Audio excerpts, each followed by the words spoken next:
What's good? It's Woog. Please like the video, subscribe to the channel if you are into the fight talk.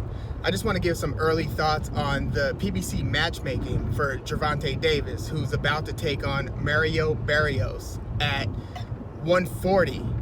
This is junior welterweight we're talking about. Gervonta Davis only has one fight at the weight class below that, 135.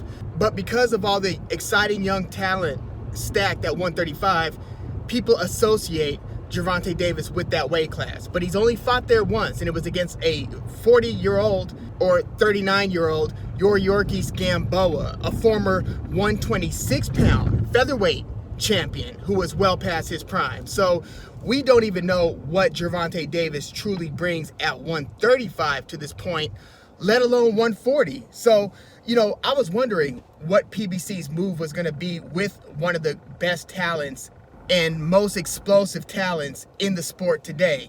Because while they do have, majority of the elite talent at 147 and at 154, there are certain weight classes where being with PBC is not working for you. Like, I think Jermall Charlo at 160 is kind of suffering from, being on the wrong side of the tracks in that division.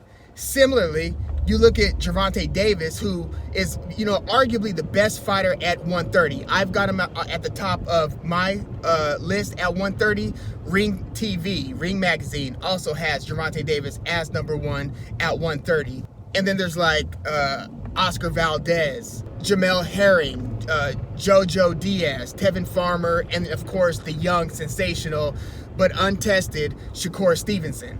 So none of these guys at 130 are with the same promotional company as Gervonta Davis. He's the only one out of the guys I just named who's with PBC. Big problem if you're trying to establish yourself as the best and the most dominant in the division. If you can't fight any of the other top 7, top 8 guys, how are you going to prove that, right? Well, like I said, Gervonta Davis is much more proven at 130 than at 135. Even in his last fight, when he viciously knocked out Leo Santa Cruz in an otherwise pretty even fight up until the point of the knockout, but he blasted Santa Cruz, but Santa Cruz himself wasn't a 130 fighter. So Davis came back down for 135 where he fought Gamboa, came down to 130 to fight Leo Santa Cruz, who had only one fight there. Everything else was at 126 where he had his biggest money fights, like the ones versus Carl Frampton, and then he was at his best, he being Santa Cruz, even a weight class below that, 122. So, Davis, the way that I'm looking at this, knocked out a very good 126 pounder who just happened to be fighting at 130. Still an impressive accomplishment, especially the way that he did it. But that is very different than fighting a true 140 pounder. And Mario Barrios himself is an undefeated champion in the division. Now, he's a lesser belt holder. He's not, there are 4 sanctioning bodies that issue out the major belts. I mean, even though I think that the Ring Magazine belt is probably the most credible, but besides that, you've got the WBA and the WBC belts. One of those 2 champions is usually the best in the division. Those are usually the most coveted belts, WBC, WBA, and then you've got the IBF and the WBO. Well, to complicate matters, you've got the WBC and the WBA that also issue multiple belts. But I only recognize one. The highest ranking belt in the WBA or WBC, I look at as being the true champion. So Gervonta Davis holds a legitimate title at 130. He is the WBA super champ. Then he fought for a vacant lesser belt at 135 in the fight against Yuriorkis Gamboa. But when you hear people talk about who the champions are or saying that I'm a 2-division belt holder, you can't even tell which is which. So I look at Gervonta Davis as being a legitimate 1-division champion, even if he's holding a lesser title at 135. I'm barely recognizing that because the belt holder of the 4 major titles is Teofimo Lopez right now, after that win over Lomachenko. Even poor Devin Haney is saddled with a whack, bogus WBC title through no fault of his own. And so he's holding this, lesser WBC belt that nobody even wants to challenge for. So that's the same kind of belt that Gervonta Davis holds at 135, and it's also the same type of belt that Mario Barrios holds at 140. So the play here for the Gervonta Davis matchmakers in terms of kind of curating your career fight by fight to try to establish the most impressive and the most respected, legacy while making the most money. Now, the reason why the, cross-promotional events aren't happening, the reason why the best fighter from, Matchroom isn't fighting the best fighter from PBC or Golden Boy or Top Rank, the reason that's not happening is because the certain fighters are expecting, they have a certain baseline that they're demanding, and certain promoters like, Bob Arum in most cases, in a lot of cases, I won't say most, is not willing to match, the fighter's appetite. I totally side with the fighters and wanting to make as much money that you can make fight over fight. But when all parties, have to stand their ground, then us, the fans, are kind of left with most of the best fights that we want to see when we want to see it, just not happening.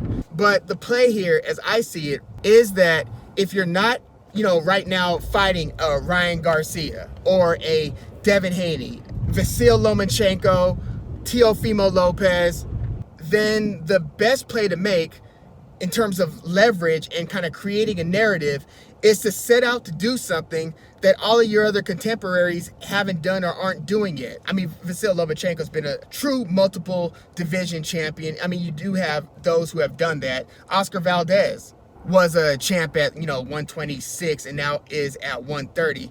But if Gervonta Davis has proven himself at 130, even though he hasn't fought the other 2 or 3 guys considered at the top right now, but he had done it. He beat Pedraza. He's beaten some really good guys. And he has a title there, the WBA Super Belt, and he has that lesser title at 135, so he could already call himself a 2-division champion. Well, then if you capture another one at 140, you are now a 3-division champion, something that Teofimo Lopez can't say he is, even though, again, I'm putting an asterisk by that claim. That's not the point. The point is you could say it. It could be in your bio, to where when people are talking about the fights they want to see, they'll say, oh, this guy's a 3-division champion. I mean, Terrence Crawford unified all 4 belts at 140, something that most fighters will never do in any weight class. It's a very rare thing, but Terrence Crawford did it. And so that's just one of those bio lines that other guys have to contest with when people are like, arguing bragging rights and not actually fighting, right? Teofimo Lopez just did the same thing, won all 4 major belts at 135. So the next feather in Gervonta Davis's cap would be if he could scale this mountain, which is going to be a very difficult task. I think it's going to be tough. I'd be very surprised if he just blows this guy out. This guy is bigger than him, legitimately. And we don't know if Gervonta Davis's punch carries to 135, let alone 140. So this matchmaking might be confusing, but it is interesting. And it's high risk in the same way that, Israel Adesanya going up to fight Jan Blachowicz for the title over there, was for Adesanya. We're talking a little MMA right there. But if he is able to beat Mario Barrios, which I can't wait to do an actual preview on this fight, then he can at least claim to be a 3-division champion. So that's pretty interesting. I think it's going to be, one thing that he has going for him is he might have picked the right 140 champ. Because again, look, Mario Barrios, I don't recognize as being a legitimate champ at 140. He does have a belt, a lesser belt. But the true WBA champion at 140 is Josh Taylor, who's about to get it on with Jose Ramirez. All 4 belts will be on the line in that 140-pound fight. But Mario Barrios is a young, surging talent who's fought Akhmedov, of another respected fighter, and has beaten him, a legit 140 opponent. So we know that Mario Barrios is a durable, strong, tested, pretty experienced, and explosive, hard-hitting, fast-handed with the left hook, as Richard Dwyer has already pointed out in his early thoughts on this fight. So Gervonta Davis is going to have some things that he's going to need to figure out. Not to mention, he's going to be giving up like 4.5 inches in height.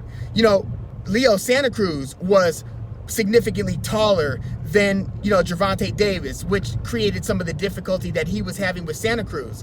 And Santa Cruz isn't nearly as tall as Barrios. Santa Cruz is about 5'7", maybe 5'8", but 5'7", 5'7" and a half-ish, whereas Barrios is like 5'10", 5'10" and a half.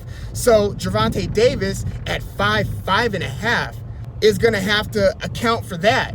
And, you know, whereas a shorter, you know, heavyweight champ, Mike Tyson, one of the most explosive heavyweights ever, was able to crouch low, get inside in all of his, you know, most of his taller opponents and do damage.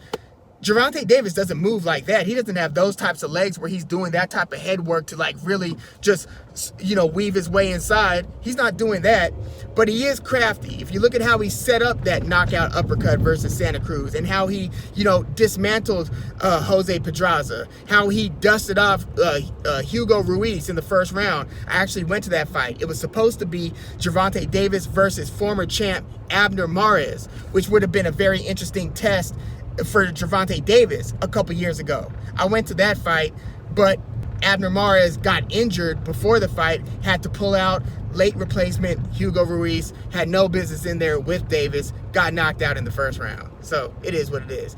But Gervonta Davis is very crafty, underrated boxer. My brother thinks that Devin Haney beats Gervonta Davis because of his sweet science, hit and not get hit ability, his management of distance, all the different things you would ideally want your boxer to do as they are perfecting the craft. You know, Devin Haney is super technical. Gervonta Davis, underrated boxer. He gets hit a little bit, but he's a true thoroughbred. He can finish you early in the fight, in the middle of the fight, or like against Yuriorkis Gamboa, he can finish you late in the fight. So he carries his power, it appears, throughout the course of the fight, which is a dangerous proposition for opponents. But this guy, Mario Barrios, is unlike anybody Gervonta Davis has fought.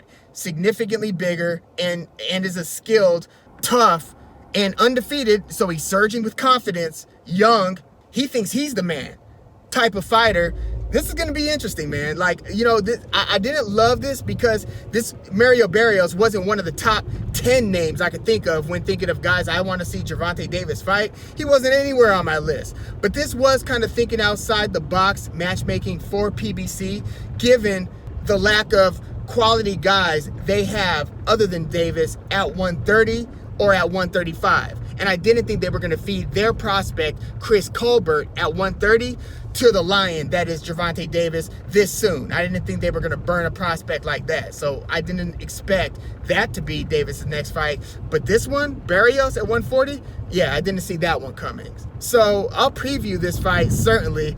And I do think that Davis might have picked the right champion, as I mentioned before. He's not fighting Josh Taylor here, right? Barrios, from the tape that I've seen, is there to get hit. You know, he doesn't mind kind of hanging around and obliging in long exchanges, you know, 3-4 punch combinations where the bullets are flying and somebody might get hurt, you know, and that's the type of environment where Gervonta Davis might thrive in, right? If you're willing to kind of sit in front of him and let his hands go, that's not the strategy. But again, we don't even know if Davis is going to be as devastating a puncher at 140. So there's going to be a lot to analyze here, but I want to know your thoughts on this type of matchmaking, on this Gervonta Davis versus Mario Barrios fight for the 140 lesser WBA belt. Please leave your comments in the comments, like the video, subscribe to the channel if you are into the fight talk. I'm Woog. Thanks for tuning in.